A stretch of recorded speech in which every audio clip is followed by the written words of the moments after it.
বাংলাদেশের খেলা দেখে কি আপনি হতাশ?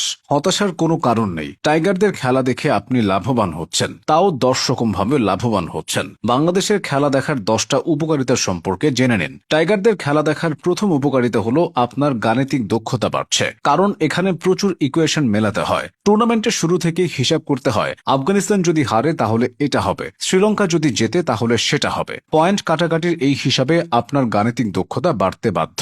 বাংলাদেশের খেলা দেখার দ্বিতীয় উপকারিতা হলো আপনি ধাক্কা সামলানো শিখবেন। টাইগার ক্রিকেটাররা দর্শকদের একের পর এক ঝাঁকুনি দেয়। এই যেমন সবকিছু স্বাভাবিক থেকে হঠাৎ করে দেখবেন 4টা উইকেট নেই, কখনো দেখবেন নিশ্চিত জেতা ম্যাচ ফসকে গেছে। এসব ধাক্কা নিতে নিতে আপনি বাস্তব জীবনের ধাক্কা যেমন ব্রেকআপ, পরীক্ষায় ফেল, এসব সামলে নিতে পারবেন। টাইগারদের খেলা দেখার তৃতীয় উপকারিতা হলো আপনি অভাব বুঝতে শিখবেন। অভাবের সংসারে নুন আনলে পান্তা থাকে না, পান্তা আনলে নুন থাকে না। বাংলাদেশও তেমন। ব্যাটাররা যেদিন খারাপ করে সেদিন এত কম রানের পুঁজি হয় যে বোলারদের লড়াই করার মতো কিছুই থাকে না। আবার বোলাররা যেদিন খারাপ করে সেদিন টার্গেট এত বেশি থাকে যে ব্যাটারদের কাছে তা হিমালয়ের মতো মনে হয়। মানে একটা না একটা সাইডে অভাব লেগেই থাকে। চতুর্থ উপকারিতা হলো আপনি দুর্দান্ত কিছু অজুহাত শিখবেন, যেসব অজুহাত ভার্সিটি জীবনে দারুণ কাজে দেবে। ম্যাচ হারলে টাইগার অধিনায়ক বলে আমরা শিখছি। আপনিও রেজাল্টে খারাপ করে টিচারকে বলবেন স্যার আমি শিখছি। অধিনায়ক প্রায়ই বলে 20-25 রান কম হয়েছে, আপনিও বলবেন সিজিপিএ 20 থেকে 25 কম এসেছে।